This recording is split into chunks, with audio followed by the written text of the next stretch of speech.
Nous ne pouvons pas choisir nos circonstances externes, mais nous pouvons toujours choisir comment y répondre. Épictète. Au sein de nos interactions, se tapissent des individus dont la présence ébranle notre paix et notre bien-être. Aujourd'hui, nous nous aventurons dans le domaine du narcissisme couvert, une force subtile mais profonde de manipulation et d'égoïsme. Mais ne vous inquiétez pas, car la sagesse ancestrale du stoïcisme offre un phare pour naviguer dans ces eaux agitées. Restez avec nous jusqu'à la fin de cette vidéo, alors que nous explorons des stratégies d'autonomisation pour préserver notre dignité et notre résilience, vous permettant d'identifier et de gérer efficacement les narcissiques couverts dans votre vie. Maintenant, plongeons plus profondément au cœur de notre discussion. Dans le domaine du narcissisme réside une figure voilée, le narcissique couvert. Mais qu'est-ce qu'un narcissique couvert? Contrairement à leurs homologues ouverts qui étalent leur grandeur et leur besoin d'admiration de manière ostentatoire, les narcissiques couverts agissent dans l'ombre. Leurs manipulations sont plus subtiles, leur impact profondément discret. Mais quels sont les traits distinctifs d'un narcissique couvert et comment pouvons-nous détecter leur présence dans nos vies? Alors que nous pénétrons dans les strates, nous découvrons que les narcissiques couverts partagent un désir partagé d'admiration et un sentiment de supériorité, mais sans l'exubérance ouverte.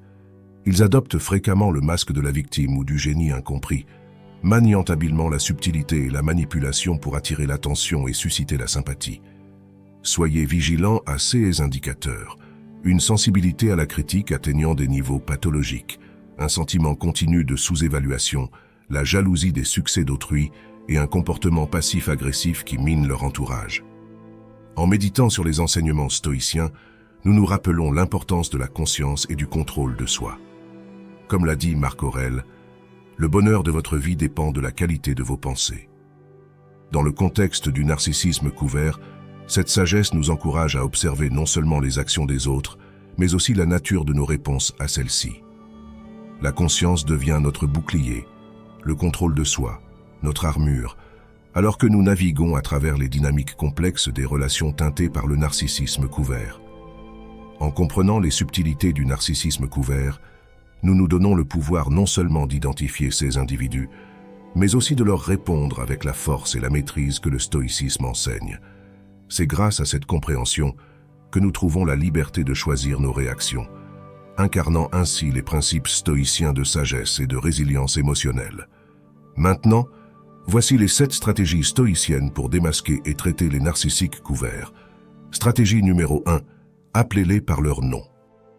Parmi la multitude de stratégies pour contrer les manipulations dissimulées d'un narcissique couvert, les stoïciens ont légué un outil apparemment simple, mais profondément efficace. Le pouvoir de la directivité. Le pouvoir de la directivité, tel qu'incarné par l'acte d'appeler quelqu'un par son nom, va au-delà de simplement utiliser le nom de la personne pour la désigner. Cet acte, ancré dans les principes de clarté et d'honnêteté du stoïcisme, revêt une signification plus profonde. En appelant quelqu'un par son nom, on reconnaît et on affirme leur identité individuelle, leur humanité même, au sein de l'interaction. Cela renvoie à une réalité concrète et tangible, rappelant à la fois à l'interlocuteur et à soi-même l'essence humaine qui réside en chacun. L'acte d'appeler quelqu'un par son nom devient ainsi un moyen de diriger l'interaction vers une vérité fondamentale, en établissant une connexion authentique entre les personnes impliquées. C'est un rappel puissant de la présence et de la valeur de chaque individu dans la dynamique relationnelle, et cela peut contribuer à instaurer un climat de respect mutuel et de compréhension. En fin de compte, cela renforce également notre propre intégrité en tant qu'acteur dans cette interaction, en nous incitant à reconnaître pleinement la réalité de l'autre et à interagir avec elle en conséquence. Affrontons avec courage tout ce qui peut nous arriver. Ne ressentons jamais un frisson à l'idée d'être blessé, fait prisonnier, confronté à la pauvreté ou à la persécution, écrit Sénèque, éclairant la résolution stoïcienne à faire face à l'adversité avec courage et sérénité. Dans le contexte de notre discussion, appeler un narcissique par son nom est une manifestation de cette bravoure, un refus d'être intimidé ou influencé par les illusions qu'il projette. Stratégie numéro 2. Restez sur le sujet. Dans une conversation avec un narcissique couvert, où les changements de sujet et les émotions tumultueuses sont monnaie courante, Le stoïcisme offre un guide solide, la vertu de la concentration. Marc Aurèle, un modèle de pensée stoïcienne, a conseillé « Concentrez-vous chaque minute comme un Romain, avec la clarté d'un homme face à son destin, avec sérieux, précision et intégrité. Abordez chaque échange avec équité, libérant votre esprit de toute distraction inutile. » Fin de citation. Cette citation exprime l'idée de se concentrer pleinement sur ce qui est important dans chaque moment, en adoptant une approche sérieuse, précise et authentique, tout en restant juste et en se libérant de toutes les distractions. L'analogie avec un Romain évoque l'idée de détermination et de résilience, tandis que celle de l'homme fait référence à la clarté et à la conscience de soi. Dans cette perspective, rester focalisé lors d'une conversation ne relève pas simplement d'une stratégie, mais d'un exercice de discipline stoïcienne. Lorsque quelqu'un, comme un narcissique, tente de détourner une conversation vers ses propres sujets en créant des distractions, la discipline stoïcienne nous aide à rester concentrés sur le sujet principal. Cela nous permet de ne pas être entraînés dans des discussions sans fin ou dans des manipulations émotionnelles, mais plutôt de maintenir notre ancrage dans la réalité et en restant fidèles à nos propres valeurs. C'est un acte de résistance contre les tentatives de nous éloigner de ce qui est authentique et important pour nous. En restant concentrés, nous préservons l'intégrité de nos interactions et prévenons toute intrusion indésirable dans nos échanges. Stratégie numéro 3. Ne pas prendre la responsabilité de leurs émotions. Dans la complexité des relations humaines, le stoïcisme nous rappelle une vérité essentielle: la distinction entre ce qui est sous notre contrôle et ce qui ne l'est pas. Cette sagesse est particulièrement précieuse lorsque nous sommes en interaction avec un narcissique, qui cherche souvent à projeter ses tourments émotionnels sur les autres. Comme le souligne Épictète dans son Enchiridion, nos émotions, nos jugements et nos actions sont sous notre contrôle, tandis que les sentiments et les réactions des autres, y compris celles du narcissique, échappent à notre contrôle. Bien qu'il soit naturel pour nous d'éprouver de l'empathie et de partager parfois les fardeaux émotionnels de ceux qui nous entourent, cette inclination peut devenir un piège dans une relation avec un narcissique. Ils peuvent utiliser notre sensibilité pour nous piéger dans un cycle de culpabilité, d'obligation et de manipulation.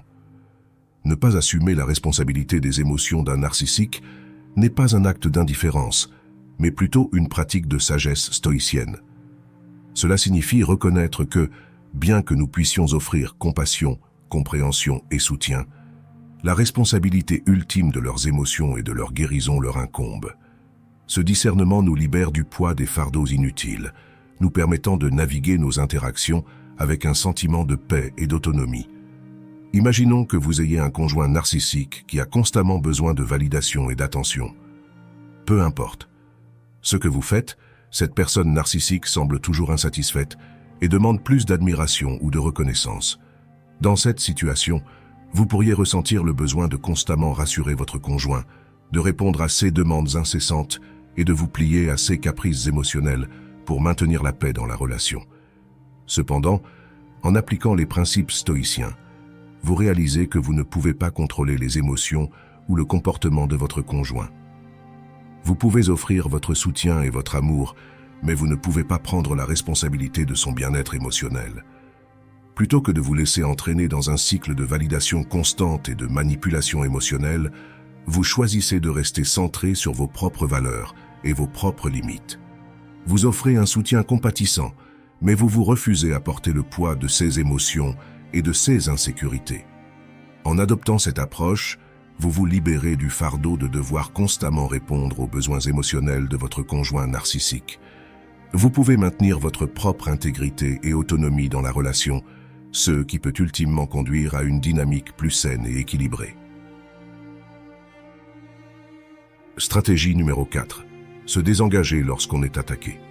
Dans les confrontations avec un narcissique, où les attaques verbales et les assauts personnels sont monnaie courante, il existe un choix inspiré par le stoïcisme, se désengager. Épictète nous rappelle avec sagesse, ce qui vous arrive n'a pas d'importance, c'est votre réaction qui compte. Fin de citation. Lorsque nous optons pour le silence plutôt que la confrontation, ce n'est pas un signe de faiblesse mais une marque de force profonde. Marc Aurèle conseille également « Vous avez le pouvoir sur votre esprit, pas sur les événements extérieurs. Comprenez cela et vous trouverez de la force. Fin de citation. En faisant face aux attaques avec le silence, nous témoignons de cette force. C'est un exercice de maîtrise de notre réponse, refusant de nourrir le drame dont les narcissiques se délectent. Notre silence devient un miroir, reflétant l'inefficacité de leurs efforts pour nous déstabiliser. Notre véritable force réside non pas dans la vigueur de notre riposte, mais dans la sérénité de notre résolution, une résolution solidement enracinée dans la quête stoïcienne de la paix et de la rationalité. Stratégie numéro 5. Rechercher la vérité plutôt que le réconfort émotionnel. Cette perspective met en lumière la valeur stoïcienne de la recherche de la vérité plutôt que de se complaire dans l'ignorance ou de chercher un réconfort émotionnel. Dans les relations complexes avec les narcissiques, où la réalité est souvent obscurcie par des couches de sentiments et de manipulation, le principe stoïcien de privilégier la vérité factuelle se révèle essentiel. Marc Aurèle, figure emblématique de la vertu stoïcienne, nous rappelle « Tout ce que nous entendons n'est qu'une opinion, pas un fait. Tout ce que nous voyons n'est qu'une perspective, pas la vérité. » Fort de cette sagesse, nous sommes appelés à démêler les apparences pour découvrir la vérité fondamentale en dessous. Privilégier la vérité plutôt que les émotions ne nous rend pas insensibles, mais renforce notre intégrité, nous permettant d'interagir avec le monde depuis un lieu d'authenticité et de force. Il s'agit de percer les artifices du comportement narcissique, de reconnaître la réalité des situations et des personnes telles qu'elles sont vraiment, sans être ébranlé par les brumes tourbillonnantes de la manipulation émotionnelle. Stratégie numéro 6. Rappelez votre valeur.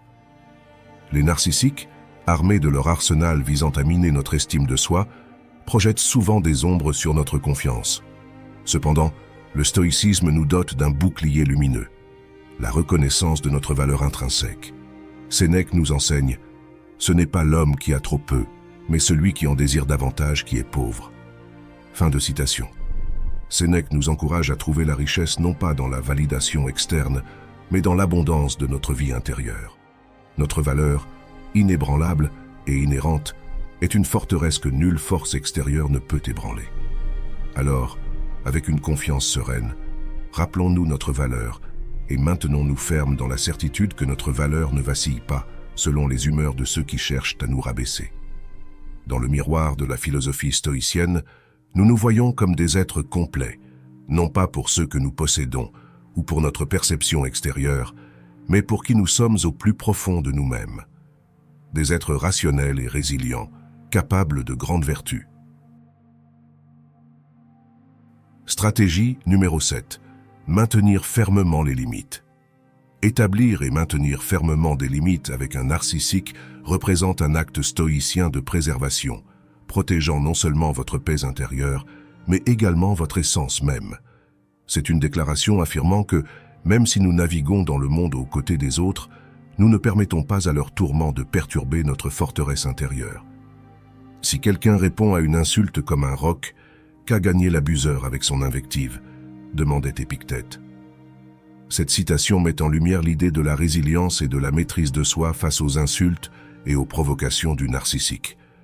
Lorsqu'Épictète demande « qu'a gagné l'abuseur avec son invective ?», il souligne que l'insulte ou la provocation perd son pouvoir lorsque celui qui la reçoit ne réagit pas émotionnellement, mais plutôt avec une stabilité et une impassibilité semblables à un roc. En d'autres termes, Épictète suggère que la véritable force réside dans la capacité à ne pas se laisser affecter par les paroles blessantes des autres. En réagissant avec calme et fermeté, tel un roc face à la tempête, on refuse de donner à l'agresseur le pouvoir de nous blesser ou de nous ébranler émotionnellement. Cette citation encourage donc à cultiver une résilience intérieure et une maîtrise de soi qui nous permettent de faire face aux insultes et aux provocations avec dignité et assurance, plutôt que de permettre à ces paroles de nous déstabiliser. C'est un rappel puissant de l'importance de maintenir notre équilibre émotionnel et notre intégrité dans toutes les situations, même face à l'adversité. Cette pratique stoïcienne de délimitation représente un acte constant de sagesse et de courage. Elle requiert non seulement l'établissement initial des limites, mais aussi la fermeté à les maintenir même lorsqu'elles sont remises en question. C'est dans cet espace entre soi et les autres que nous exerçons notre liberté de choisir la tranquillité plutôt que le tumulte, le respect plutôt que le mépris. Alors que nous avons exploré les stratégies stoïciennes pour affronter les eaux tumultueuses du narcissisme, plongeons maintenant dans un récit qui donne vie à ces concepts. Découvrons maintenant une application pratique des principes stoïciens à travers l'histoire d'Alex. Imaginez Alex, un employé dévoué dans une agence de marketing dynamique, reconnu pour sa créativité et son esprit d'équipe. Cependant, la vie professionnelle d'Alex commence à s'assombrir avec l'arrivée d'un nouveau manager, Jamie, dont le charme masque une nature plus manipulatrice et narcissique. Lorsque Jamie prend le crédit de l'idée innovante de campagne d'Alex lors d'une réunion d'équipe, Alex ressent un mélange d'incrédulité et de trahison. Pour trouver des conseils, Alex se tourne vers la sagesse du stoïcisme, se rappelant le conseil de Marc Aurèle: la meilleure vengeance est de ne pas ressembler à celui qui a fait le mal. Déterminé à ne pas laisser les actions de Jamie dicter sa tranquillité d'esprit, Alex décide d'employer des tactiques stoïciennes. Il commence par une communication directe dans un style calme et posé. Lors d'une réunion privée, Alex adresse Jamie par son nom et souligne poliment mais fermement l'erreur dans l'attribution du crédit. Malgré les tentatives de Jamie pour détourner l'attention avec charme et critiques voilées, testant la résolution d'Alex, celui-ci se rappelle l'enseignement d'Épictète selon lequel seuls les éduqués sont libres. Alex reste sur le sujet, refusant d'être influencé par la manipulation émotionnelle. Il affirme ses contributions, ancrant fermement sa position dans des faits indéniables, pas des sentiments. Alors que les tactiques de Jamie s'intensifient, Alex garde son calme, refusant de prendre la responsabilité des émotions de plus en plus erratiques de Jamie. Il se souvient des mots de Sénèque.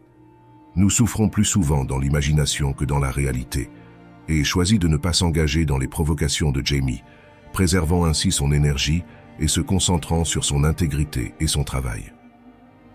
À un moment crucial, Alex établit des limites fermes, déclarant clairement quel comportement il ne tolérera pas, incarnant ainsi le principe stoïcien du respect de soi. Il documente les interactions, recherche le soutien des ressources humaines et rallie le soutien de collègues de confiance, tout en maintenant une attitude professionnelle. La situation culmine lors d'une réunion de service où les contributions d'Alex sont reconnues et les tactiques manipulatrices de Jamie sont mises en lumière. Bien que ce soit un défi, Alex émerge résilient, sa réputation professionnelle intacte et son esprit invaincu, illustrant la puissance du stoïcisme même en présence des narcissiques les plus dissimulés. Alors que nous méditons sur notre exploration des profonds enseignements du stoïcisme, nous sommes confrontés à la pertinence intemporelle de ces philosophies. Maintenant, nous nous tournons vers vous, nos précieux spectateurs, pour intégrer ces enseignements stoïciens dans l'arène de vos vies.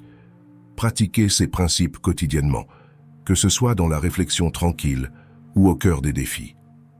Observez leur pouvoir transformateur, non seulement dans les moments de conflit, mais aussi dans la création d'une vie riche de sens et de sérénité. Partagez vos histoires, vos idées et les stratégies que vous avez découvertes dans vos propres expériences. Comment les enseignements stoïciens vous ont-ils donné du pouvoir face à l'adversité? Vos expériences enrichissent non seulement notre voyage collectif, mais servent également de phare pour ceux qui naviguent sur des chemins similaires. Jusqu'à ce que nous nous retrouvions, que votre voyage soit rempli de croissance, de résilience et de l'assurance sereine de votre propre valeur inébranlable.